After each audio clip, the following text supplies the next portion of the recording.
नमस्कार, good morning. एक नई सुबह की शुरुआत के साथ हम हाजिर हैं एक नए तेवर और नए कलेवर के साथ नया सवेरा के इस खास अंक को लेकर। मैं हूं गौरव श्रीवास्तव और मेरे साथ मेरी सहयोगी हैं आंचल गुलाटी गुम्बा। शुक्रिया गौरव। सुप्रभात हमारे सभी दर्शकों को। तो अगले 1 घंटे में हम दिखाएंगे देश और दुनिया से जुड़ी तमाम बड़ी खबरें। और आज का दिन बेहद अहम है क्योंकि बजट सत्र की आज शुरुआत होने वाली है गौरव, राष्ट्रपति के अभिभाषण के बाद। और साथ ही आज पेश किया जाएगा आर्थिक सर्वेक्षण, उस पर रहेगी हमारी खास नजर। लेकिन सबसे पहले निगाह डालते हैं टॉप स्टोरीज यानी कि हेडलाइंस पर। संसद का बजट सत्र आज से 6 अप्रैल तक 2 हिस्सों में आयोजित होगा सत्र। सर्वदलीय बैठक में सरकार ने विपक्ष से मांगा सहयोग, कहा नियमों के तहत हर मुद्दे पर होगी चर्चा।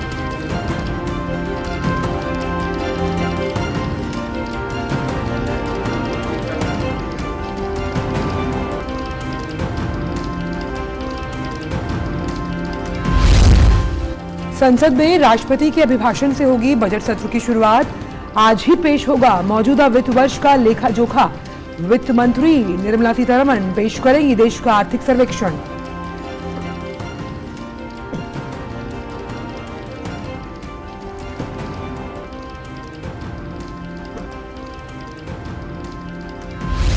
तकनीक पर आधारित शिक्षा को बढ़ावा देने के इरादे से आज चेन्नई में होगा G20 education working group seminar. Chandigarh में अंतर्राष्ट्रीय वित्तीय संरचना पर बैठक का आज दूसरा दिन।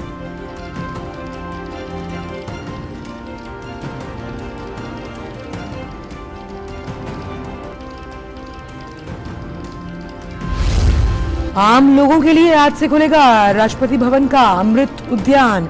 26 मार्च तक सुबह 10 बजे से शाम 4 बजे तक कर सकेंगे उद्यान का नजारा। ऑनलाइन टिकट बुकिंग की भी व्यवस्था।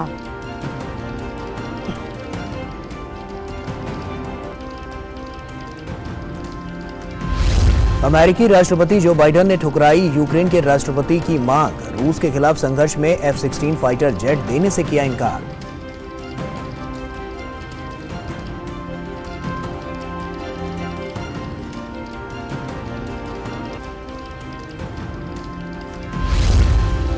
पाकिस्तान के पेशावर में मस्जिद में हुए आत्मघाती हमले में करीब 59 लोगों की मौत, 150 से अधिक घायल। तहरीके तालिबान को माना जा रहा है हमले का जिम्मेदार।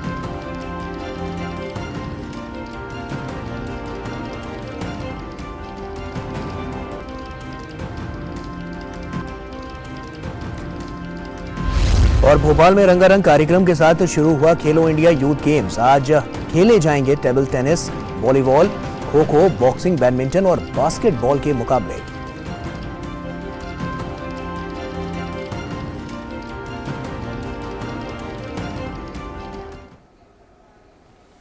तो आइए शुरुआत करते हैं नए सवेरा की और सबसे पहले देखते हैं देश भर से कुछ खास खबरें। बिल्कुल, तो आज की सबसे बड़ी खबर है कि आज से संसद का बजट सत्र शुरू होने जा रहा है और सरकार की कोशिश है कि ये जो पूरा सत्र है ये उपयोगी साबित हो। लिहाजा विपक्ष से समर्थन और सहयोग मांगने के लिए कल एक सर्वदलीय बैठक बुलाई गई, जिसमें विपक्ष की ओर से कहा गया कि वो जनहित के कुछ मुद्दों पर चर्चा चाहती है और इस पर सरकार की ओर से भरोसा दिलाया गया कि नियमों के दायरे में रहते हुए वो हर मुद्दे पर चर्चा के लिए तैयार है। इसके बाद फ्लोर मैनेजमेंट के लिए एनडीए ने भी अपने घटक दलों की बैठक बुलाई। देखिए ये खास रिपोर्ट। बजट सत्र से पहले के संसद भवन परिसर में सर्वदलीय बैठक हुई। बैठक में सरकार की ओर से केंद्रीय मंत्री राजनाथ सिंह, प्रहलाद जोशी और पीयूष गोयल मौजूद रहे, तो विपक्ष के तमाम दिग्गज नेता भी सरकार से वार्ता के लिए पहुंचे। सरकार ने सत्र के दौरान संसद के दोनों सदनों के सुचारू कामकाज को सुनिश्चित करने के लिए सभी राजनीतिक दलों से सहयोग मांगा। बैठक के बाद संसदीय कार्य मंत्री प्रहलाद जोशी ने पत्रकारों को बताया कि सरकार नियमों और प्रक्रियाओं के अनुसार संसद में किसी भी मुद्दे पर चर्चा के लिए तैयार है। इस मीटिंग में 27 पार्टी से 37 लीडर्स पार्टिसिपेट किया है। बहुत अच्छे माहौल में चर्चा हुआ है। कई डिमांड उन्होंने रखा। सरकार की तरफ से हमने तो कहा है हम चर्चा के लिए तैयार है। There is absolutely no issue as far as discussing any issue under the rules and procedures permitted by the chair. बैठक में एनसीपी प्रमुख शरद पवार, तृणमूल कांग्रेस के सुदीप बंदोपाध्याय, मार्क्सवादी कम्युनिस्ट पार्टी के इलामरम करीम, शिवसेना उद्धव ठाकरे गुट की प्रियंका चतुर्वेदी, राष्ट्रीय जनता दल के मनोज झा, आम आदमी पार्टी के संजय सिंह बैठक में शामिल हुए। हालांकि कांग्रेस के नेता मौसम खराब होने की वजह से नहीं आ सके। विपक्ष का कहना है कि वो जनहित के मुद्दे उठाएगा। That unemployment issue should be given maximum priority in Parliament. In last decades, unemployment issue is not taken place, is not debated at all. It is not proper. Women's reservation bill is equally important. सत्र से पहले अपनी रणनीति बनाने के लिए NDA की भी बैठक हुई। संसद भवन परिसर में हुई बैठक में रक्षा मंत्री राजनाथ सिंह, बीजेपी अध्यक्ष जेपी नड्डा समेत एनडीए के घटक दल के नेता शामिल हुए। कुल मिलाकर संसद के बजट सत्र के पहले चरण के दौरान सभी की नजरें आम बजट पर लगी रहेंगी। मोदी सरकार के आम बजट से क्या नई सौगात या राहत मिलती है? शैलेंद्र मिश्र के साथ ब्यूरो रिपोर्ट, डीडी न्यूज। और जैसा कि हमने आपको बताया कि आज आर्थिक सर्वेक्षण पेश होगा, तो संसद में आज वित्तीय वर्ष 2022-23 की आर्थिक समीक्षा पेश की जाएगी। वित्त मंत्री निर्मला सीतारमण आर्थिक सर्वेक्षण की रिपोर्ट सदन के पटल पर रखेंगी। आर्थिक समीक्षा में सरकार की ओर से पिछले एक वर्ष में अर्थव्यवस्था की स्थिति से संबंधित आंकड़े प्रस्तुत किए जाते हैं। साथ ही सरकार इसमें मौजूदा प्रमुख चुनौतियों का अनुमान लगाती है और उनके संभावित समाधान देश के सामने रखती है। संसद के बजट सत्र के पहले दिन राष्ट्रपति के अभिभाषण के बाद वित्त मंत्री निर्मला सीतारमण दोनों सदनों में साल 2022-23 का आर्थिक सर्वेक्षण पेश करेंगी। 1 फरवरी को संसद में पेश होने वाले बजट से एक दिन पहले वित्त मंत्री द्वारा इस सर्वेक्षण को संसद के पटल पर रखने की परंपरा है। ये सर्वेक्षण इस लिहाज से अहम होता है क्योंकि ये मौजूदा वित्त वर्ष का एक लेखा जोखा होता है। आसान भाषा में समझें तो ये सरकार की वित्तीय स्थिति का रिपोर्ट कार्ड होता है। सरकार की आर्थिक नीतियों की पड़ताल के साथ ही सर्वेक्षण में विकास दर का अनुमान, आय और खर्च का विवरण, साथ ही साथ अलग अलग सेक्टर्स के प्रदर्शन और सुझावों का दस्तावेज भी होता है। इस आर्थिक सर्वेक्षण को सरकार के मुख्य आर्थिक सलाहकार वी अनंत नागेश्वरन की अगुवाई में अर्थशास्त्रियों की एक विशेष टीम तैयार कर रही है। इस साल 1 फरवरी को वित्त मंत्री निर्मला सीतारमण जो बजट पेश करेंगी वो आगामी वित्त वर्ष 2023-24 के लिए होगा, जो सरकार के खर्च और आमदनी का अनुमान है। लेकिन मंगलवार को जो आर्थिक सर्वेक्षण पेश किया जाएगा वो मौजूदा साल यानी 2022-23 में देश के आर्थिक प्रदर्शन का आईना है। इसमें पूरे साल के लिए आर्थिक विकास का लेखा जोखा होने की उम्मीद है। पहली बार देश का आर्थिक सर्वेक्षण 1950-51 में पेश किया गया था। 1964 से वित्त मंत्रालय बजट के एक दिन पहले ये आर्थिक सर्वेक्षण जारी करता आ रहा है। इस रिपोर्ट को डिपार्टमेंट ऑफ इकोनॉमिक अफेयर्स की तरफ से तैयार किया जाता है। इसमें सेक्टर आधारित अर्थव्यवस्था का पूरा रिपोर्ट कार्ड होता है। जानकारी दी जाती है कि कृषि, औद्योगिक उत्पादन, बुनियादी ढांचा, रोजगार, निर्यात, आयात, विदेशी मुद्रा के स्तर पर अर्थव्यवस्था की वर्तमान हालत कैसी है। यह दस्तावेज सरकार का सबसे महत्वपूर्ण दस्तावेज होता है जो अर्थव्यवस्था की प्रमुख चिंताओं पर भी ध्यान केंद्रित करता है। लगातार 2 सालों से कोरोना महामारी की परछाई में लिखे गए आर्थिक सर्वेक्षण के सामने इस साल चुनौती वैश्विक स्तर पर गिरते आर्थिक विकास की होगी। दुनिया भर में बढ़ती महंगाई और ब्याज दरों के बीच भारत की आर्थिक नीतियों की दिशा क्या हो, इसको लेकर आर्थिक सर्वे में कुछ अहम सुझाव सामने आ सकते हैं। साथ ही भारत को दुनिया के सबसे तेज रफ्तार अर्थव्यवस्था बनाए रखने और दुनिया के लिए एक मजबूत और भरोसेमंद निवेश के विकल्प के रूप में भारत को स्थापित करने की दिशा में भी कुछ निर्देश दिखाई दे सकते हैं। गौरतलब है कि केंद्र सरकार के लगातार प्रयासों और नीतियों की वजह से देश की अर्थव्यवस्था लगातार अच्छा प्रदर्शन कर रही है। तमाम आंकड़े इस बात की गवाही दे रहे हैं। एनएसओ ने 2022-23 के लिए आर्थिक वृद्धि का जो पहला अग्रिम आकलन जारी किया, उसके मुताबिक इस साल देश की आर्थिक विकास दर 7% रह सकती है। दुनिया की मौजूदा हालात में ये आंकड़े काफी सकारात्मक हैं। तमाम दूसरे आंकड़े भी अर्थव्यवस्था की मजबूती की कहानी कह रहे हैं। मैन्युफैक्चरिंग सेक्टर की गतिविधियां दिसंबर में बढ़कर के 13 माह के उच्चतम स्तर पर पहुंच गई थीं। दिसंबर में ही जीएसटी कलेक्शन का आंकड़ा 1.49 लाख करोड़ रुपए का रहा। सालाना आधार पर दिसंबर में जीएसटी संग्रह पिछले साल की तुलना में 15% ज्यादा रहा। कर संग्रह के मोर्चे पर मोदी सरकार को बड़ी सफलता मिली है। बीता साल भारतीय वाहन उद्योग के लिए भी एक बेहतरीन साल साबित हुआ है। ऐसे में आर्थिक सर्वेक्षण भारत को 2047 तक विकसित राष्ट्र बनाने की दिशा में कुछ अहम सुझाव भी दे सकता है। Bureau report, DD news.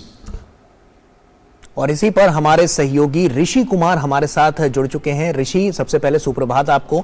और उसी के साथ, क्योंकि आज बहुत ही महत्वपूर्ण दिन है और इस दिन की शुरुआत भी बड़ी शानदार होने वाली है, क्योंकि आज आर्थिक सर्वेक्षण भी रखा जाएगा और साफ तौर पर जो नीतियां हैं अर्थव्यवस्था को लेकर, आर्थिक चीजों को लेकर, साफ तौर पर कहीं ना कहीं उनकी दिशा और दशा वहीं से तय की जाएगी। हाँ बिल्कुल, देखिए जिस तरीके से आज से बजट सत्र की शुरुआत हम कह सकते हैं शुरू हो रही है, और सबसे पहले आज राष्ट्रपति के अभिभाषण से संसद के जो केंद्रीय कक्ष है दोनों ही संयुक्त बैठक के जरिए राष्ट्रपति का अभिभाषण होगा। और ये अभिभाषण अपने आप में सरकार की जो नीतियां हैं, चाहे वो वैश्विक स्तर पर हो, चाहे वो आर्थिक नीतियां हों, चाहे वो सामाजिक स्तर पर सरकार के द्वारा किए गए कार्य हों, सभी स्तर पर जो सरकार के कामकाज का जो एक तरीके से प्रतिबिंब होता है इस अभिभाषण के जरिए देश के सामने आता है। और साथ ही साथ इस अभिभाषण के जरिए आने वाले समय में सरकार क्या सोचती है और किस तरीके से उसकी संरचना की जाएगी, इसको भी अभिभाषण में परिलक्षित किया जाना है। दूसरा जो आपने प्रश्न किया कि जो आर्थिक सर्वेक्षण की बात है, निश्चित तौर से आर्थिक सर्वेक्षण बजट से पहले हमारी जो वर्तमान वित्तीय वर्ष है उसका जो पूरा का पूरा हमने अब तक जो अचीव किया है, क्या क्या चुनौतियां रही हैं, और अगर भविष्य के लिए इन आंकड़ों से अगर कोई सबक लेकर या उससे उत्साहित होकर अगर हम कुछ प्रयास करें तो उसकी दशा क्या होगी, ये आर्थिक सर्वेक्षण का पूरा जो लेखा जोखा है वो आज सामने आ जाएगा। जहाँ तक बजट सत्र की बात करें तो बजट सत्र में हम जानते हैं कि कल बजट आना है, और इससे पहले देश में जो तमाम लोगों की उम्मीदें हैं, आकांक्षाएं हैं कि बजट में क्या क्या होगा, हर एक वर्ग बजट में अपने अपने लिए सोचता है, तो वहीं सरकार को देश हित को ऊपर रखकर एक बजट प्रस्तुत करना होता है। तो बेहद महत्वपूर्ण सत्र होगा इस मायने में कि जैसे कि अभी हमने रिपोर्ट देखी, कोविड के बाद जो परिस्थितियां बनी हैं देश में और वैश्विक स्तर पर, उसमें अब हम कैसे आगे बढ़ें और जो हमारी वर्तमान स्थिति है उसमें क्या क्या संभावनाएं हैं जिससे हम आगे आने वाले समय में देश को विकास की रफ्तार में पूरी दुनिया के साथ जोड़ पाएं। तो बजट सत्र को इस बार इसलिए और ज़्यादा अहम माना जाएगा। जी, और क्योंकि आज आर्थिक सर्वेक्षण पेश होना है ऋषि, तो जिस लिहाज से इसे दो हिस्सों में बांटा जाता है, जहां पर हम ये मानते हैं कि एक जो हिस्सा है वो रिपोर्ट कार्ड के तौर पर, बाकी उन सेक्टर्स पर फोकस किया जाता है जिन सेक्टर्स ने बहुत अच्छा परफॉर्म किया या नहीं, उस लिहाज से भी ये आर्थिक सर्वेक्षण बेहद अहम।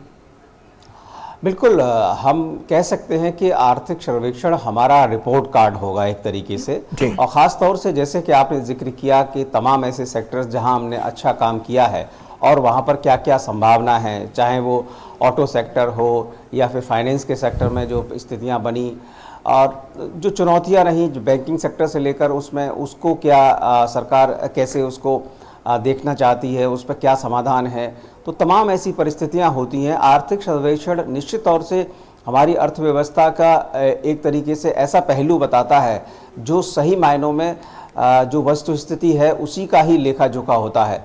तो आर्थिक सर्वेक्षण निश्चित तौर से ये उम्मीद देता है कि आने वाला समय हमारा कैसा होगा और अभी जो चुनौतियां थी उससे हमने कैसे जूझा है, और अभी हमने जो उपलब्धियां हासिल की हैं उनसे हम क्या क्या और ज़्यादा अच्छा हासिल कर सकते हैं। तो आर्थिक सर्वेक्षण के जरिए इसमें एक सामाजिक पहलू का पक्ष भी रहता है, क्योंकि किसी भी अर्थव्यवस्था को अगर हम सीधे तौर से जोड़ते हैं तो उसकी सामाजिक परिस्थिति से भी जोड़ा जाता है। उसमें जो जैसे महंगाई की स्थिति है या जो अन्य परिस्थितियां हैं उन सब पे समाज पे क्या असर पड़ा है, ये सब चीज़ें देश के सामने आती हैं। तो आर्थिक सर्वेक्षण पर भी सबकी नज़र रहेगी। जी बिल्कुल ऋषि, कोविड के खिलाफ हमने एक बड़ी जंग जीती है, कीर्तिमान भी स्थापित किया वैश्विक स्तर पर, वैक्सीनेशन को लेकर, फार्मास्यूटिकल के क्षेत्र में, दवाइयों को लेकर, मेडिसिन को लेकर साफ तौर पर देखने को मिला। उसके बाद जब अब की बार का जो बजट आने वाला है साफ तौर पर, क्योंकि हम पांचवी अर्थव्यवस्था हैं, तो आने वाले समय में जो अर्थव्यवस्था का दायरा है वो और बढ़ता हुआ और बेहतर नजर आता हुआ नजर आएगा। बिल्कुल, इस समय जो हमें देखना है कि जो अपना आयात और निर्यात का जो रेशियो है उसको कैसे बैलेंस करना है, और निर्यात की जो संभावनाएं हैं उसको तलाशना है, क्योंकि किसी भी देश की अर्थव्यवस्था में निर्यात जो है बहुत बड़ा योगदान करता है। इस मायने में जो विदेशी जो हमारी जो करेंसी होती है, खासतौर से डॉलर, उसका संग्रहण किस तरीके से होता है, क्योंकि अर्थव्यवस्था को आगे बढ़ाने में उसका एक अमूल्य योगदान रहता है। ऐसी परिस्थितियों में कोविड के बाद जो परिस्थितियां बनी हैं, तो हमें इस बात को भी ध्यान देना होगा कि मैन्युफैक्चरिंग सेक्टर हमारा कैसे आगे बढ़े, क्योंकि जब तक हम निर्माण की सेक्टर में आगे नहीं बढ़ेंगे तब तक जो हमारी इकोनॉमी है उसको आगे ले जाने में जो परिस्थितियां बननी चाहिए वो नहीं बन पाएंगी। तो मुझे लगता है इस बार के बजट में इस बात पर भी सरकार का खासा जोर रहेगा, जिसमें कि वो मैन्युफैक्चरिंग सेक्टर है उसको बढ़ावा कैसे दिया जाए, और ख़ासतौर से सर्विस सेक्टर जो हमारी बहुत बड़ी ताकत है उसको कैसे हम और ज़्यादा एनहांस करें, कैसे उसको बूस्टअप करें। क्योंकि दूसरे देशों में जिस तरीके से हमारे जो युवा हैं, जो हमारी युवा एनर्जी है जो जा रही है और वहाँ पर जो भूमिका निभा रही है, इससे बेहतर है कि हमारे यहाँ उसकी क्या स्थिति बने और यहीं पर रोजगार के संसाधन ज़्यादा हों। तो ये जो सेक्टर है मुझे लगता है इस बार बजट में उसकी नज़र सरकार की रहेगी कि उसको कैसे उसको परिलक्षित किया जाए, उसको दिखाया जाए। जी बिल्कुल, बहुत अहम रहेगा खासतौर पे आर्थिक सर्वेक्षण, क्योंकि यहीं से लब्बो लुबाब निकलकर सामने आएगा कि किस तरह से जो ये बजट पेश किया जाना है कल, कौन कौन से ऐसे सेक्टर्स हैं जिन पर खासा जोर रहेगा सरकार का। बहुत बहुत शुक्रिया ऋषि इन तमाम जानकारियों को हमसे साझा करने के लिए। और आइए आगे बढ़ते हैं और अगली खबर का रुख करते हैं। राष्ट्रपति द्रौपदी मुर्मू आज राष्ट्रीय महिला आयोग के 31वें स्थापना दिवस कार्यक्रम को संबोधित करेंगी। कार्यक्रम का विषय सशक्त नारी सशक्त भारत है, जिसका उद्देश्य उन महिलाओं की सफलता का मान करना है जिन्होंने अपनी जीवन यात्रा में उत्कृष्टता प्राप्त की और अमिट छाप छोड़ी है। केंद्रीय महिला और बाल विकास मंत्री स्मृति ईरानी और राज्य मंत्री डॉक्टर मुंजपरा महेंद्र भी इस अवसर पर शामिल होंगे। कार्यक्रम में राष्ट्रीय महिला आयोग, राज्य महिला आयोगों, दूतावासों, महिला और बाल विकास विभागों के अधिकारी, सेना और अर्ध सैन्य बलों के अधिकारी समेत कई संगठन शामिल होंगे। आयोग 2 दिवसीय कार्यक्रम का आयोजन कर रहा है। राष्ट्रीय महिला आयोग की स्थापना 31 जनवरी 1992 में राष्ट्रीय महिला आयोग अधिनियम 1990 के तहत एक वैधानिक निकाय के रूप में की गई थी।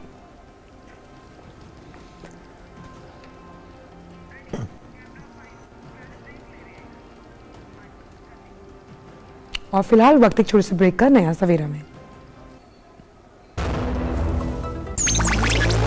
डिजिटल बैंकिंग का है जमाना, टाइम है जाना।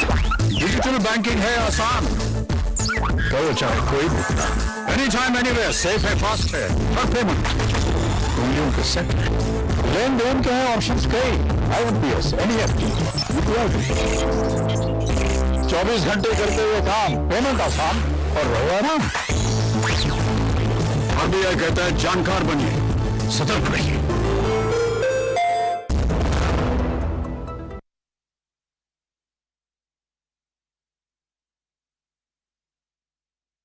सभी का स्वागत है।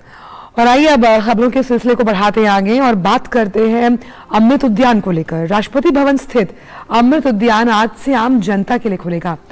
उद्यान में दर्शक ट्यूलिप के पौधों की 12 विभिन्न किस्मों को देख पाएंगे। इन पौधों पर ट्यूलिप के फूल अलग अलग चरणों में खिलते हुए नजर आएंगे।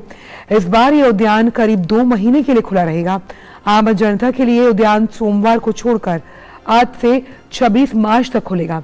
वहीं 28 से 31 मार्च तक केवल विशेष श्रेणी के दर्शकों को उद्यान में प्रवेश मिलेगा।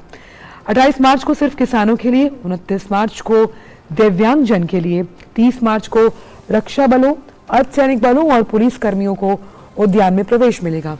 वहीं 31 मार्च को जनजातीय महिला SHG समेत महिलाओं के लिए उद्यान खुलेगा। दर्शकों के लिए सवेरे 10 बजे से शाम 4 बजे तक 6 स्लॉट रखे गए हैं। लोग यात्रा के दौरान किसी विशेष फूल, पौधे या पेड़ के बारे में अधिक जानकारी प्राप्त करने के लिए बगीचों में रखे QR कोड को स्कैन कर सकते हैं।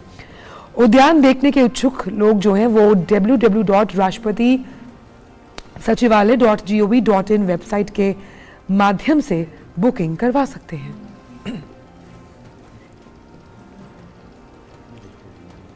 और अब बात G20 को लेकर। भारत की G20 अध्यक्षता के दौरान वित्तीय समावेशन, हेल्थ, इंफ्रास्ट्रक्चर, पर्यावरण और टूरिज्म जैसे कई अन्य मुद्दों पर G20 की बैठकों का सिलसिला जारी है। इसी कड़ी में चेन्नई में शिक्षा से जुड़े मुद्दे पर G20 India education working group का आज सेमिनार आयोजित किया जा रहा है। इसमें शिक्षा में डिजिटल तकनीकी की भूमिका पर अहम फोकस किया जाएगा। इस सेमिनार का आयोजन IIT मद्रास द्वारा रिसर्च पार्क में किया जाएगा, जबकि इस सेमिनार में अंतर्राष्ट्रीय संगठनों सहित G20 समूह के 13 सदस्य देश और अतिथि देश हिस्सा लेंगे। सेमिनार में पैनल चर्चा के रूप में 3 सत्रों का आयोजन किया जाएगा। G20 एजुकेशन वर्किंग ग्रुप की बैठक की मेजबानी केंद्रीय शिक्षा मंत्रालय कर रहा है। एजुकेशन वर्किंग ग्रुप की पहली बैठक में भविष्य में समावेशी शिक्षा के अहम मुद्दों पर चर्चा होगी। साथ ही शिक्षा की आधारभूत साक्षरता और संख्यात्मकता सुनिश्चित करना, तकनीक सक्षम शिक्षा को हर स्तर पर अधिक समावेशी बनाना, शिक्षा को गुणात्मक और सहयोगी बनाना और शिक्षा अनुसंधान को मजबूत करना जैसे विषयों पर जोर दिया जाएगा।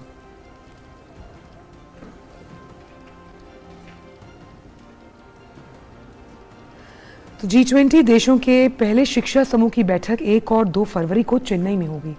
चेन्नई में होने वाली इस बैठक में विशेष रूप से हाइब्रिड शिक्षा के संदर्भ में मूलभूत साक्षरता और संख्यात्मकता सुनिश्चित करने पर इसे केंद्रित किया जाएगा, जिसमें टेक्नोलॉजी आधारित शिक्षा को हर स्तर पर अधिक समावेशी, गुणात्मक और सहयोगी बनाना शामिल है।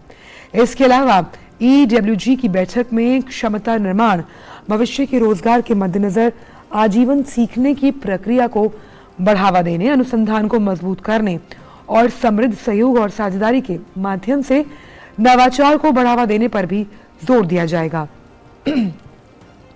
शिक्षा मंत्रालय में उच्चतर शिक्षा विभाग के सचिव संजय मूर्ति ने कहा कि यह पहला मौका होगा जब सेमिनार में 19 देशों के 60 से ज्यादा जो प्रतिनिधि मंडल हैं वो हिस्सा लेंगे। साथ ही उन्होंने कहा कि यह अन्य देशों के लिए G20 शिखर सम्मेलन के लिए एक मानदंड स्थापित करेगा। The focus that is happening under India's presidencyship is about tech-enabled learning, which is being anchored by IIT Madras in the workshop and the seminar and the exhibition that it is hosting. India's experience post-COVID in deployment of technology, be it in administrative COVID doses or in the ability to develop vaccines, or in terms of delivering education content through technology, is something that needs to be brought to the forefront. और चेन्नई से आदित्य श्रीवास्तव हमारे सहयोगी जुड़ रहे हैं। आदित्य का रुख करते हैं। Aditya, good morning. और क्योंकि काफी महत्वपूर्ण है, किन किन बातों पर सबसे ज्यादा फोकस रहने वाला है शिक्षा के अलावा?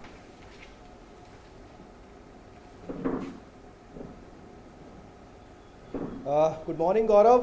बहुत महत्वपूर्ण ये एजुकेशन वर्किंग ग्रुप की बैठक है, पहली बैठक है जो चेन्नई में आयोजित की जा रही है। और उससे पहले एक सेमिनार IIT मद्रास की अगर बात की जाए तो वहाँ पर होना है।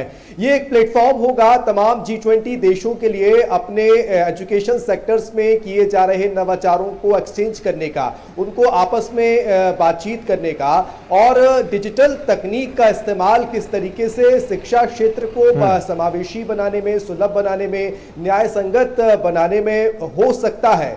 इस पर इस सेमिनार में अगर देखें तो IIT मद्रास के जो डायरेक्टर हैं वो अपनी बात रखने वाले हैं। पहले दिन अगर बात की जाए, ना सिर्फ टेक्निक पर बात होगी, डिजिटल शिक्षा पर बात होगी, बल्कि कौशल विकास पर भी बात होगी, कौशल शिक्षा पर भी बात होगी, स्कूल एजुकेशन पर बात होगी। भारत, जैसा कि हम जानते हैं कि लगातार टेक्निकल एजुकेशन पर काम करता आया है। हाल में जो नई शिक्षा नीति जो भारत ने बनाई है, वो नई शिक्षा नीति इसका एक बहुत बड़ा प्रमाण है। और इस पूरे प्लेटफॉर्म को अगर देखें तो जिस तरीके से हाल के दिनों में कोविड काल में लर्निंग लॉस जो छात्रों का हुआ है, उसको कम करने को लेकर तमाम जो G20 देशों ने प्रयास किए हैं, उस पर यहाँ पर मंथन होगा। जो बेस्ट प्रैक्टिसेस हैं तमाम G20 देशों की, वो एक दूसरे देशों के साथ साझा होंगी और कैसे एक सेतु के तौर पर G20 देशों के साथ आगे बढ़ा जा सकता है, उस पर बहुत महत्वपूर्ण चर्चा इस पूरे सत्र में होगी।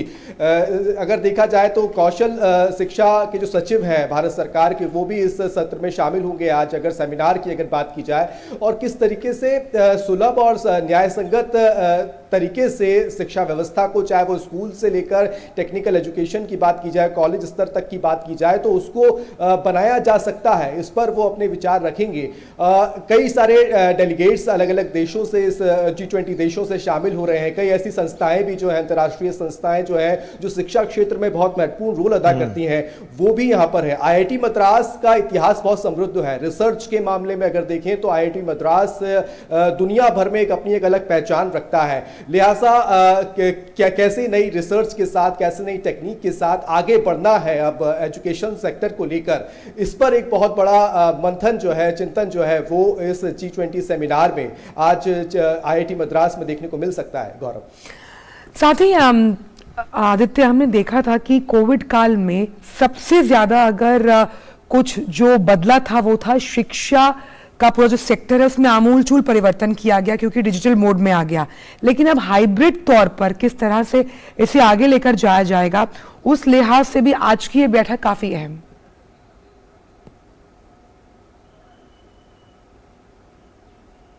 आंचल, कई देशों ने बहुत शुरुआती फेज था वो, जब कोविड काल आया तो किसी ने अंदाजा नहीं लगाया था कि किस तरीके से शिक्षा व्यवस्था को आगे लेके जाया जा सकता है।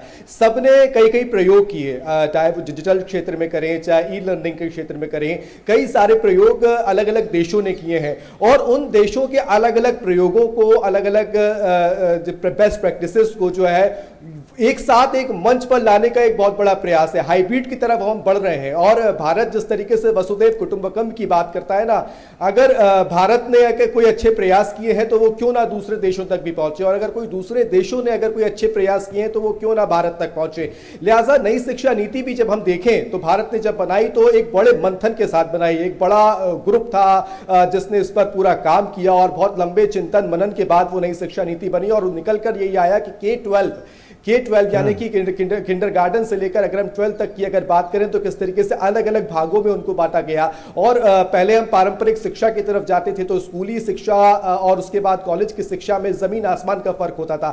लेकिन क्यों ना स्कूली शिक्षा के साथ साथ कौशल शिक्षा पर ध्यान दिया जाए, कौशल विकास की जो नेतृत्व क्षमता है वो डेवलप की जाए बच्चों के अंदर। कहीं ना कहीं इस पर भारत भी लगातार काम करता आया है। और ये एक मंच होगा भारत के लिए भी, अगर देखा जाए हाइब्रिड की तरफ और डिजिटल एजुकेशन की तरफ भारत जिस तरीके से आगे बढ़ रहा है, वो G20 देशों के साथ वो साझा करे। ऐसे में कई देश ऐसे थे जिन्होंने अपनी एजुकेशन पॉलिसी को भी चेंज किया था, कई देश ऐसे थे जिन्होंने अपने एजुकेशन टेक्निक को चेंज किया था। उन बेस्ट प्रैक्टिसेस को अगर देखें तो वो अपनाने की कोशिश है। डिजिटल तकनीक में भाषाई बाध्यताएं ना आए, लास्ट लाइन तक, जो अंतिम पंक्ति तक जो छात्र हैं उन तक वो शिक्षा पहुंचे, और जिसे कहें कि आजीवन स्तर तक पढ़ने लिखने की क्षमता जो है वो विकसित हो लोगों के अंदर। ये भी एक बहुत बड़ा फोकस इस एजुकेशन वर्किंग ग्रुप की बैठक में होगा। आंचल, एक चीज जरूर कह सकते हैं कि ये पहली एजुकेशन वर्किंग ग्रुप की बैठक है और ये दिशा तय करेगी आगे की कुछ बैठकों की। अगर देखें तो ये बहुत महत्वपूर्ण इसलिए भी मानी जा रही है। चलिए, शुक्रिया आदित्य, तमाम जानकारियां हमसे साझा करने के लिए। आप नजर बनाकर रखिए क्योंकि बहुत ही महत्वपूर्ण ये पूरा विषय है और साफ तौर पर शिक्षा नीतियों को लेकर आगे क्या बदलाव देखने को मिलते हैं यहाँ पर, वो हम आपसे जरूर जानेंगे। बहुत बहुत शुक्रिया तमाम जानकारियां हमसे साझा करने के लिए। और वहीं चंडीगढ़ में, क्योंकि अंतर्राष्ट्रीय वित्तीय संरचना कार्य समूह की जो बैठक है G20 की, उसका आज दूसरा दिन है और इस कार्य समूह का मुख्य उद्देश्य अंतर्राष्ट्रीय वित्तीय ढांचे को मजबूत करने पर है, जिसे लेकर तमाम विशेषज्ञ मंथन कर रहे हैं। वहीं बैठक में अंतर्राष्ट्रीय वित्तीय संरचना की स्थिरता और एकजुटता बढ़ाने के तौर तरीकों पर चर्चा शामिल है। पहले दिन कई केंद्रीय मंत्री बैठक में शामिल हुए।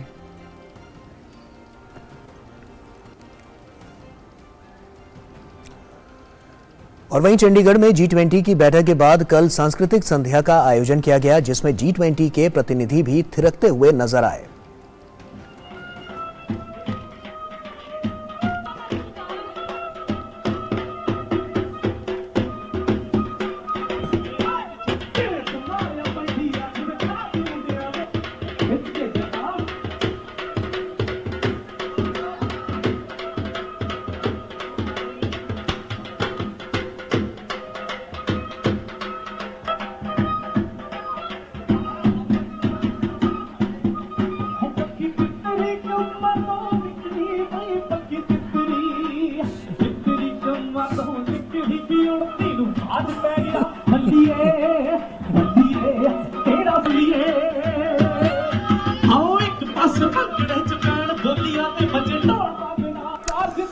और साथ ही इस दौरान G20 प्रतिनिधि मंडल के लिए झील के किनारे एक लेजर शो का भी आयोजन किया गया।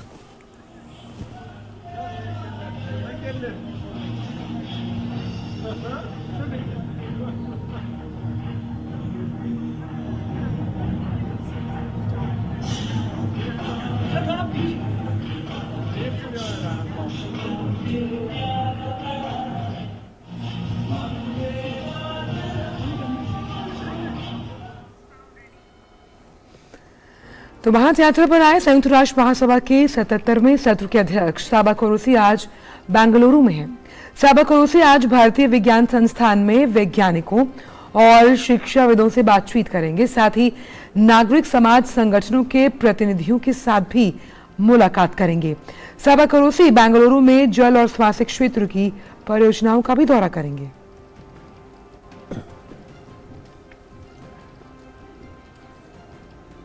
और नागालैंड में विधानसभा चुनाव के लिए आज से नामांकन दाखिल करने की प्रक्रिया शुरू होगी। उम्मीदवार 7 फरवरी तक अपना नामांकन पत्र दाखिल कर सकते हैं। 8 फरवरी को नामांकन पत्रों की जांच की जाएगी और 10 फरवरी तक नाम वापस लिए जा सकते हैं। मतदान 27 फरवरी को होगा और मतगणना 2 मार्च को होगी। कुल 13,17,632 मतदाता अपने मताधिकार का प्रयोग करेंगे। 24,689 नए मतदाताओं को मतदाता सूची में शामिल किया गया है।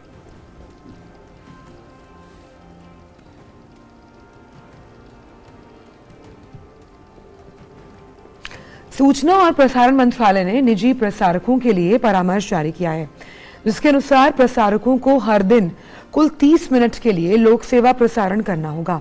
अलग अलग समयावधि के प्रसारण में राष्ट्रीय महत्व के विषय, शिक्षा, कृषि और ग्रामीण विकास, महिला कल्याण, पर्यावरण और सांस्कृतिक विरासत जैसे विषय शामिल होने चाहिए। ब्रॉडकास्ट सेवा पोर्टल पर प्रसारक को एक मासिक रिपोर्ट ऑनलाइन जमा करनी होगी। पिछले साल नवंबर में मंत्रालय ने भारत में टेलीविजन चैनल्स की अपलिंकिंग और डाउनलिंकिंग के लिए दिशा निर्देश जारी किए थे।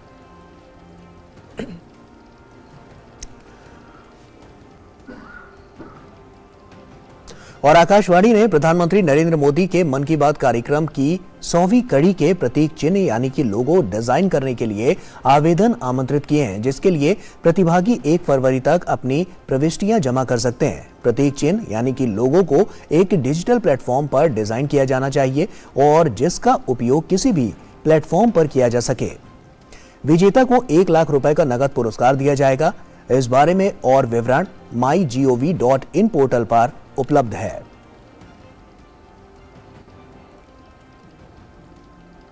और अब बात करते हैं मौसम को लेकर और रुक करते हैं राजस्थान का, जहां के राजसमंद जिले में पश्चिमी विक्षोभ के चलते 2 दिनों से लगातार ओलावृष्टि और तेज बारिश हो रही है। ओलावृष्टि से फसलों को काफी नुकसान पहुंचा। ओला गिरने से सड़क पर ओलों की चादर बिछ गई। वहीं वेलमगरा में हुई तेज बारिश से सड़कों पर पानी भरा हुआ नजर आ रहा है।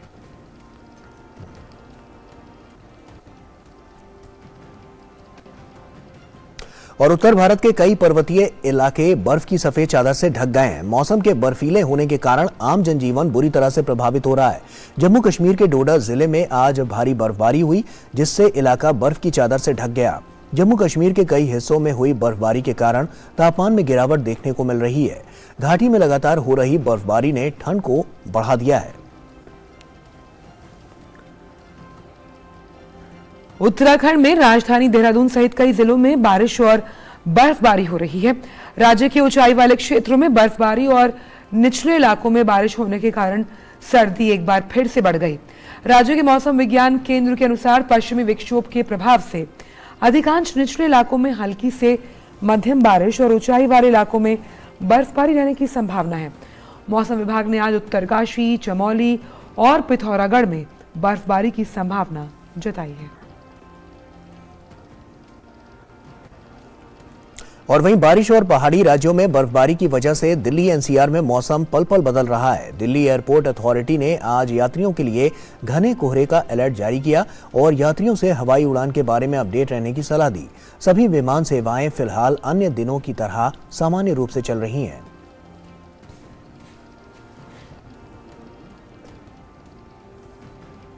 वक्त एक छोटे से ब्रेक का।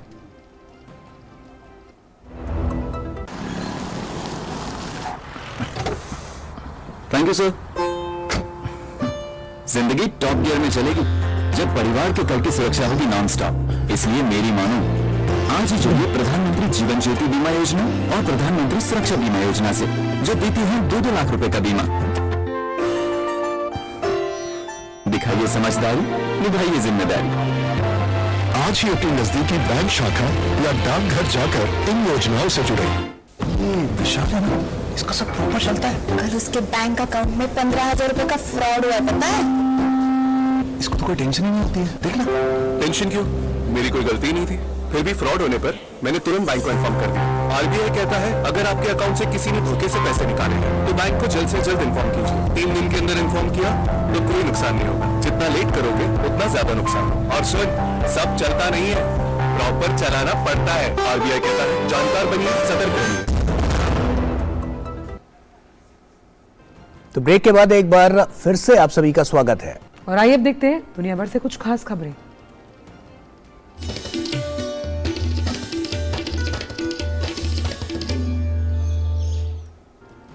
अमेरिका के राष्ट्रपति जो बाइडेन ने कहा कि वो अपना F-16 फाइटर जेट यूक्रेन को नहीं देंगे।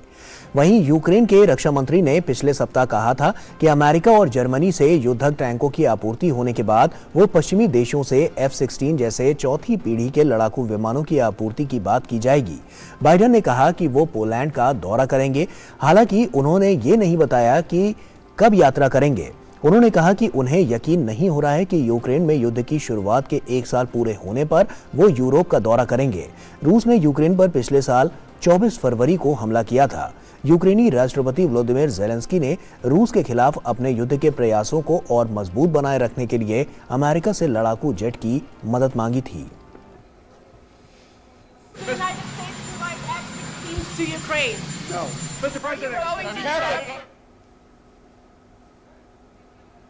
खबर पड़ोसी देश पाकिस्तान से, जहां के पेशावर के पुलिस लाइन इलाके में एक मस्जिद में हुए आत्मघाती बम विस्फोट में मृतकों की संख्या बढ़कर 59 हो गई और कम से कम 150 लोग घायल हो गए। विस्फोट उस समय हुआ जब दोपहर की नमाज के लिए बड़ी संख्या में लोग मस्जिद में जमा हुए थे। मस्जिद के अंदर लगभग 400 लोग थे। विस्फोट के कारण मस्जिद का एक हिस्सा ढह गया। इस बीच आतंकी गुट तहरीक तालिबान पाकिस्तान को इस हमले का जिम्मेदार माना जा रहा है। पाकिस्तान के प्रधानमंत्री शहबाज शरीफ ने इस आतंकवादी हमले की निंदा करते हुए पीड़ितों का हर संभव उपचार किए जाने के लिए कहा। उन्होंने हमले में शामिल लोगों के खिलाफ कड़ी कार्रवाई का निर्देश भी दिया है। और रूस के विदेश मंत्री सर्गेई लावरोव भारत में होने वाली G20 के विदेश मंत्रियों की बैठक में भाग लेंगे। ये बैठक नई दिल्ली में 1 से 2 मार्च तक आयोजित होगी। भारत इस वर्ष G20 की अध्यक्षता कर रहा है। G20 की शिखर सम्मेलन का आयोजन 9 से 10 सितंबर को नई दिल्ली में होगा। भारत ने इस समूह की गतिविधियों के रूप में देश भर में 55 विभिन्न स्थलों में 200 से अधिक बैठकों में अपने सांस्कृतिक इतिहास को प्रदर्शित करने की योजना बनाई है। अमेरिका के एक शीर्ष राजनयिक ने सोमवार को द्विपक्षीय संबंधों को और अधिक मजबूत करने के लिए नेपाल के प्रधानमंत्री पुष्प कमल दहल प्रचंड समेत अन्य वरिष्ठ नेताओं से मुलाकात की। राजनयिक ने नेपाल में अगले 5 साल में $1 अरब के निवेश का वायदा भी किया, जो बाइडेन के अलावा 2 पूर्व अमेरिकी राष्ट्रपतियों बराक ओबामा और जॉर्ज डब्ल्यू बुश के कार्यकाल में भी अनुभवी राजनयिक नुलैंड कई महत्वपूर्ण पदों पर काम कर चुकी है। प्रचंड के पिछले साल 25 दिसंबर को प्रधानमंत्री बनने के बाद वे नेपाल की यात्रा करने वाली अब तक की सबसे वरिष्ठ विदेशी पदाधिकारी हैं। United States plans to invest over $1 billion in Nepal over the next 5 years in everything from green energy and the electrification of this country to small and medium-sized enterprise, particularly investing in women-led businesses and those led by underrepresented groups. और आइए अब खबरें देखते हैं खेल जगत से।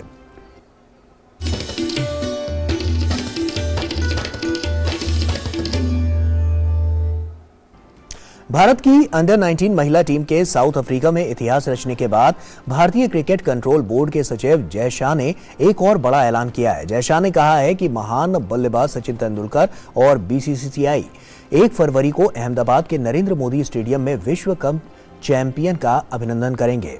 महिला अंडर 19 टीम ने रविवार को पहला महिला T20 विश्व कप जीतकर इतिहास रच दिया।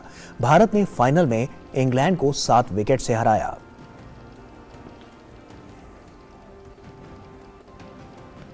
बात करते हैं खेलो इंडिया यूथ गेम्स की, जो कि मध्य प्रदेश में शुरू हुए हैं। 13 दिन तक चलने वाले इन खेलों में देश भर के 6000 से अधिक खिलाड़ी 27 खेलों में पदक के लिए जोर आजमाइश करते हुए नजर आएंगे।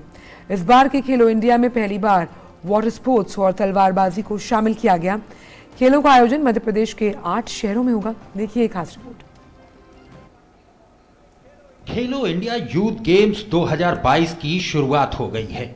मध्य प्रदेश की राजधानी भोपाल में एक रंगारंग उद्घाटन समारोह के साथ ही देश की सबसे बड़ी खेल प्रतियोगिता का आगाज हो गया है। मध्य प्रदेश के मुख्यमंत्री शिवराज सिंह चौहान, केंद्रीय खेल और युवा मामलों के मंत्री अनुराग सिंह ठाकुर, केंद्रीय खेल राज्य मंत्री निशित प्रामाणिक और मध्य प्रदेश की खेल एवं युवा कल्याण मंत्री यशोधरा राजे सिंधिया की उपस्थिति में खेल महाकुंभ का रंगारंग शुभारंभ हुआ। पहली बार मध्य प्रदेश में हो रहे खेलो इंडिया यूथ गेम्स के उद्घाटन समारोह में मध्य प्रदेश की संस्कृति और ऐतिहासिक धरोहर को दर्शाया गया। खेलो इंडिया यूथ गेम्स के थीम सॉन्ग को अपनी आवाज देने वाले मशहूर गायक शान ने अपनी प्रस्तुति से सभी का मन मोह लिया।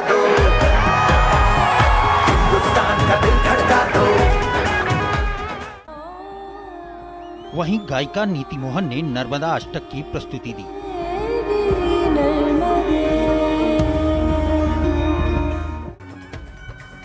दक्षिण भारत के प्रसिद्ध ड्रम्स शिवामणि और उनके ग्रुप द्वारा एक भारत श्रेष्ठ भारत की प्रस्तुति 100 लोक कलाकारों के दल के द्वारा दी गई।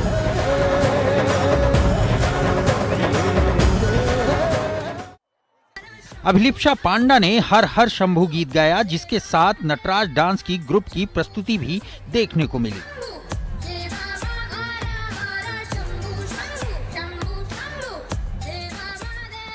खेलो इंडिया यूथ गेम्स 2022 के उद्घाटन समारोह में लेजर शो, आतिशबाजी का भी रंगीन नजारा देखने को मिला। केंद्रीय खेल मंत्री अनुराग सिंह ठाकुर ने कहा कि प्रधानमंत्री नरेंद्र मोदी हमेशा खिलाड़ियों का हौसला बढ़ाते हैं। वहीं उन्होंने कहा कि खेलो इंडिया के बजट में काफी बढ़ोतरी हुई है। पहले 4 वर्षों के लिए जब वहां पर 5 वर्षों के लिए 2700 करोड़ का बजट था, मुझे प्रसन्नता इस बात की है अब अगले 5 वर्षों की भी अनुमति इसके लिए मिल गई है और 3200 करोड़ रुपए का खेलो इंडिया योजना के लिए माननीय प्रधानमंत्री जी ने स्वीकृति दे दी है।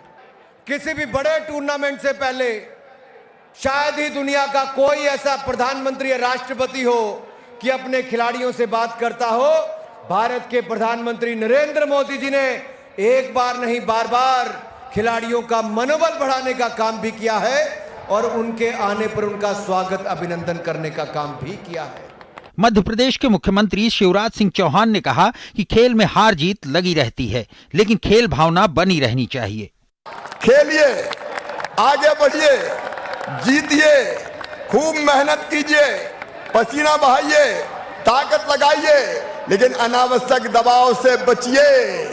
जीत हार होती रहती है, खेल में जीत हो ना हो, लेकिन खेल भावना की जीत होनी चाहिए। 30 जनवरी से 11 फरवरी तक होने वाले ये खेल मध्य प्रदेश के 8 शहरों में आयोजित किए जाएंगे। इन खेलों में 6000 से अधिक खिलाड़ी हिस्सा ले रहे हैं। मुकेश शुक्ला की रिपोर्ट, डीडी न्यूज।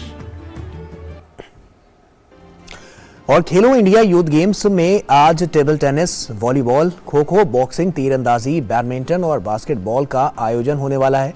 भारत के राज्यों और केंद्र शासित प्रदेशों के लगभग 6000 खिलाड़ी 13 दिवसीय खेलो इंडिया गेम्स में भाग लेंगे। इस बार खेलो इंडिया यूथ गेम्स 2022 की मेजबानी मध्य प्रदेश कर रहा है, जिसमें देश भर के खिलाड़ी कुल 27 खेलों में पदक के लिए जोर आजमाइश करेंगे। बात करते हैं हॉकी की। भारतीय हॉकी टीम के कोच ग्राहम रीड ने इस्तीफा दे दिया। हाल ही में ओडिशा में हुए हॉकी विश्व कप में टीम इंडिया के खराब प्रदर्शन के बाद रीड ने अपने पद से हटने का फैसला लिया। उनके अलावा एनालिटिकल कोच ग्रेग क्लार्क और scientific adviser Mitchell David Pemberton ने भी इस्तीफा दे दिया। रीड के कोच रहते हुए टोक्यो ओलंपिक में ऐतिहासिक कांस्य पदक जीतने वाली भारतीय टीम ओडिशा में हुए विश्व कप में क्वार्टर फाइनल में भी जगह नहीं बना पाई और 9वें स्थान पर रही।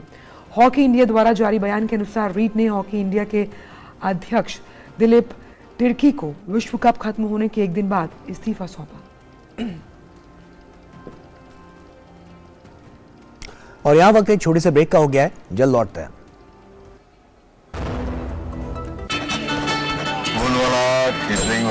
बैंड वाला ये भाई बैंड बजेगी पापा, अगर गड़बड़ हुई तो गए पैसे। अरे नहीं बैंक संभाल लेगा। कैसे? मैंने पॉजिटिव पे सिस्टम पे रजिस्टर किया है। बैंक को चेक्स और बेनिफिशियरीज की जानकारी दे दी। बैंक चेक करेगा, जांच करेगा, डिटेल्स मैच नहीं तो क्लियरेंस नहीं। अच्छा लाइए मुझे दीजिए। फोटो वाला, लाइट वाला, मंडप वाला। आरबीआई कहता है जानकार बनिए, सतर्क रहिए। उर्दू सही कह रहे हैं। ब्रेक के बाद सभी का स्वागत। और अब बात विज्ञान जगत की।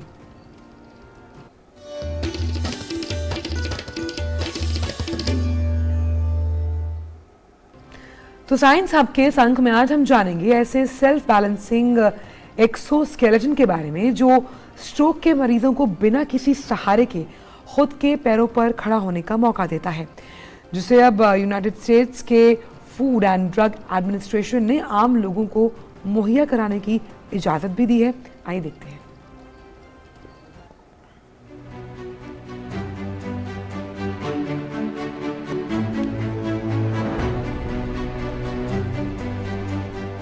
Centre for disease control and prevention के अनुसार यूनाइटेड स्टेट्स में हर साल लगभग 8 लाख से ज्यादा लोग स्ट्रोक का शिकार बनते हैं। इस गंभीर समस्या से लोगों को बाहर निकालने के लिए फ्रेंच डेवलपर वंडरक्राफ्ट के 2021 में बनाए गए 22 सेल्फ बैलेंसिंग एक्सोस्केलेटन्स, जिसका नाम एटलांटे एक्सोस्केलेटन है, अब अमेरिका के फूड एंड ड्रग एडमिनिस्ट्रेशन की तरफ से उसे आम लोगों को मुहैया कराने की मंजूरी मिल गई है। मैं वंडरक्राफ्ट के संस्थापकों में से एक हूं। हमारा मिशन है कि हर वो व्यक्ति खुद के पैरों पर खड़ा होकर चल सके जो स्ट्रोक के चलते चलने की क्षमता खो चुके हैं। इस सेल्फ बैलेंसिंग एक्सोस्केलेटन के जरिए अब आप हर दिशा में आसानी से आगे बढ़ सकते हैं, वो भी बिना किसी सहारे के। जिस तरह चलते समय हमारा दिमाग हमारे पैरों को संकेत देता है, उसी तरीके से अब आप रिमोट के जरिए अपने मूवमेंट को कंट्रोल कर सकते हैं। ये मेरे लिए बिल्कुल नया अनुभव है, क्योंकि इससे पहले मैं चलता तो था पर सहारे के साथ, लेकिन अब किसी सहारे की जरूरत नहीं है। ऐसा लगता है मैं आजाद हूँ। ये आविष्कार उन सभी को अपनी जिंदगी में आगे बढ़ने का और वापस अपने पैरों पर खड़े होने का एक मौका देता है जो उसे खो चुके हैं। ये एक्सोस्केलेटन स्ट्रोक के मरीजों के लिए बहुत मददगार साबित होने वाला है।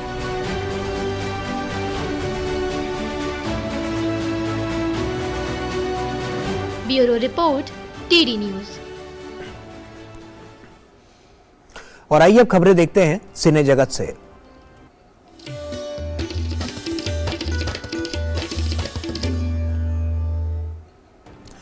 अजय देवगन की आने वाली फिल्म भोला की बात करेंगे, जिसका दूसरा टीजर हाल ही में रिलीज हुआ है।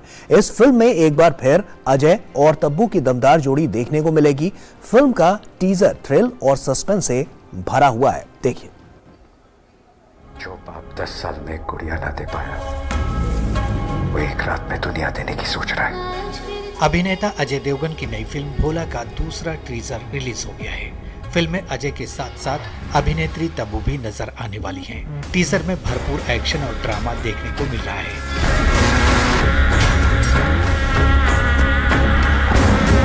इस फिल्म में अजय का किरदार काफी दमदार होने वाला है।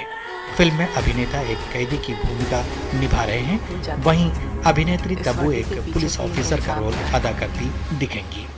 एक बार जब उसने रण को तिलक लगा दिया। इस फिल्म की कहानी ड्रग माफिया के इर्द गिर्द सेट की गई है। भोला साउथ की ब्लॉकबस्टर फिल्म कैथी की हिंदी रीमेक है। अजय देवगन ने इस फिल्म का निर्देशन भी किया है। टीजर में दिखाए गए थ्रिल और सस्पेंस दर्शकों की धड़कनें बढ़ाने के लिए काफी है। फैंस को फिल्म का टीजर काफी पसंद आ रहा है और वो इस फिल्म की रिलीज का बेसब्री से इंतजार कर रहे हैं। भोला 30 मार्च को सिनेमा घरों में रिलीज होगी। सम लगाता है तो न जाने कितनों को भस्म कर देता है। भैया का नाम क्या है? नाम बताया ना तो तू पैरों पे गिर जाएगा। Bureau report, DD news. और अब बात करते हैं सेहत से जुड़ी हुई।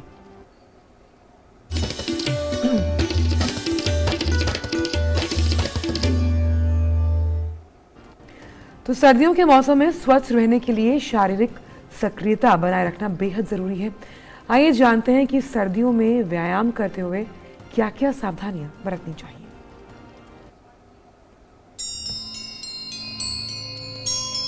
जैसे जैसे सर्दी बढ़ती है और तापमान कम होता है, शारीरिक सक्रियता में भी कमी आती है, जिसके कारण स्वास्थ्य की समस्याएं हो सकती हैं। सर्दियों में सुबह के वक्त जो लोग सैर करने पहले जाते थे उनको दिक्कत हो सकती है, क्योंकि ठंड ज़्यादा होती है और उस समय एयर पॉल्यूशन भी अधिक होता है। तो आप कोई और समय चुनिए दिन का जब आपको व्यायाम करने में सुविधा हो, जब तापमान भी आपके मन मुताबिक हो और पॉल्यूशन भी कम हो। उसके लिए आप दोपहर का समय या शाम का समय चुन सकते हैं। यदि बाहर बहुत प्रदूषण है तो आप इंडोर एक्टिविटी और एक्सरसाइज पे भी ध्यान दीजिए। घर के अंदर टहलना बहुत ज़रूरी है, दिन भर की अलग एक्टिविटीज़ में अपने आप को इन्वॉल्व करना बहुत ज़रूरी है। उसके अलावा अगर संभव हो तो एक्सरसाइज साइकिल खरीदी जा सकती है या कोई जिम ज्वाइन किया जा सकता है, जहां एक्सरसाइज साइकिल के अलावा ट्रेडमिल, क्रॉस ट्रेनर और इस प्रकार के एक्सरसाइज के इक्विपमेंट्स होते हैं। जरूरी है कि सर्दियों के मौसम में भी व्यायाम किया जाए। साथ ही सर्दी में व्यायाम करते समय अधिक सतर्क रहना आवश्यक है। एक्सरसाइज करने के तरीके में थोड़ा सा परिवर्तन सर्दियों को ध्यान में रखते हुए आप कर सकते हैं। दूसरा ध्यान रखना ज़रूरी है कि exercise all of a sudden अचानक बहुत अधिक ना करें। पहले वार्म अप करें जो 5 से 10 मिनट का होना चाहिए, ताकि आपका शरीर थोड़ा सा खुले, मांसपेशियां थोड़ी खुलें और हृदय की गति थोड़ी बढ़नी शुरू हो। उसके बाद मेन एक्सरसाइज का फेज़ आता है जो 20 मिनट से आधे घंटे का हो सकता है, जिसमें आप अपनी पीक पर एक्सरसाइज करिए और उसके बाद 5 से 10 मिनट तक कूल डाउन करना भी बहुत ज़रूरी है, ताकि शरीर का respiratory system, cardiovascular system, muscular system अपनी वापस ओरिजिनल स्थिति में सेफ तरीके से आ सके। तो ठंडे मौसम में भी व्यायाम और सैर अवश्य करें, जिससे आपका स्वास्थ्य ठीक रहे और आपकी ऊर्जा बनी रहे। किरण भारद्वाज, डीडी न्यूज। और आइए नया सवेरा में अब बात कर लेते हैं मौसम की।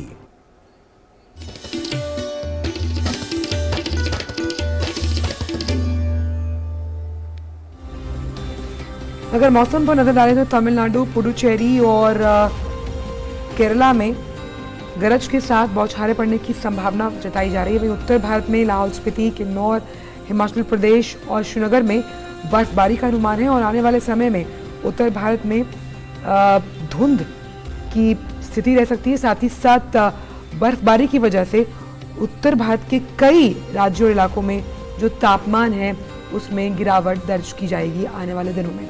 और आइए अब देखते हैं उन तमाम राज्यों को और देखते हैं कि न्यूनतम और अधिकतम तापमान क्या रहेगा।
और इसी के साथ नया सवेरा के इस अंक में आज के लिए इतना ही, लेकिन जाने से पहले आपको चलिए आपको लिए चलते हैं चंडीगढ़, जहां G20 शिखर सम्मेलन की कुछ खास झलकियां हैं, जिसमें बैठक के बाद विभिन्न देशों से आए प्रतिनिधि भांगड़ा करते हुए नजर आए।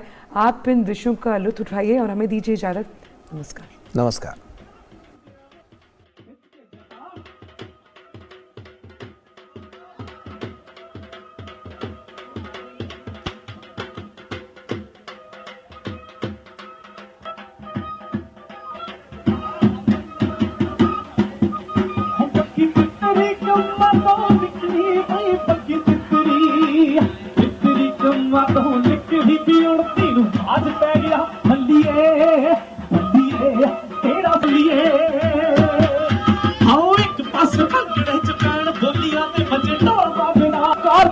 ਮੁਕਾਬਲਾ ਲੋਕੀ ਖੜੇ ਤੱਕਦੇ ਗਿੱਠ ਗਿੱਠ ਨੀਵੀਂ ਹੁੰਦੀ ਜਾਵੇ ਧਰਤੀ ਜਿੱਥੇ ਪੱਬ ਰੱਖਦੇ ਗਿੱਠ ਗਿੱਠ ਨੀਵੀਂ ਹੁੰਦੀ जाला ਕਹਿੰਦਾ ਲੱਤੀ ਐ ਤੋਂ ਮਾਰੇ ਮੇਰਾ